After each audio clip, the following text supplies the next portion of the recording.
ক্রমেই বিশ্বের সামরিক শক্তির ভারসাম্য ফিরতে শুরু করেছে। যুক্তরাষ্ট্রের সামরিক শক্তির বিপরীতে নিজেদের সক্ষমতা প্রকাশ করতে শুরু করেছে রাশিয়া, চীন। তবে নৌশক্তিতে যে কোনো দেশের জন্য এক ভীতিকর সামরিক যান যুক্তরাষ্ট্রকে এখনও অন্য যে কোনো দেশের চেয়ে আলাদা করে রেখেছে। সেটা হচ্ছে ইউএসএস জেরাল্ড আর ফোর্ড বিমানবাহী জাহাজ। জানা যাক সাম্প্রতিক বৈশ্বিক যুদ্ধের দামামার মধ্যে যুক্তরাষ্ট্রের ভরসার এই ভয়ঙ্কর এয়ারক্রাফট ক্যারিয়ার বিষয়ে। ইউএসএস জেরাল্ড আর ফোর্ড মার্কিন নৌবাহিনীর সবচেয়ে নতুন এবং উন্নত বিমানবাহী জাহাজ, যা আমেরিকার নেভাল শক্তির একটি অনন্য এবং শক্তিশালী প্রতীক হিসেবে দাঁড়িয়ে রয়েছে।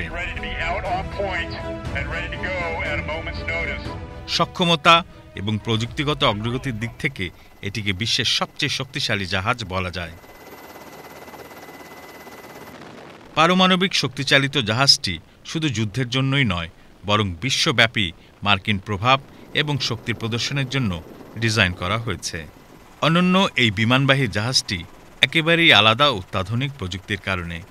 এর মধ্যে রয়েছে একটি ইলেকট্রোম্যাগনেটিক এয়ারক্রাফট লঞ্চ সিস্টেম এবং উন্নত রাডার সিস্টেম। জাহাজটির বিমান উড্ডয়ন এবং অবতরণ সক্ষমতা অনন্য। এছাড়াও এই জাহাজটি একসাথে প্রায় 90টি বিমান বহন করতে পারে, যা একটি যুদ্ধের মোড় ঘুরিয়ে দিতে পারে। ইউএসএস জেরাল্ড আর ফোর্ডের উপস্থিতি যে কোনো যুদ্ধের জন্য একটি গেম চেঞ্জার। এটি জানিয়ে দেয় যে মার্কিন যুক্তরাষ্ট্র বিশ্বের যে কোনো স্থানে সামরিক শক্তি প্রদর্শন করতে সক্ষম।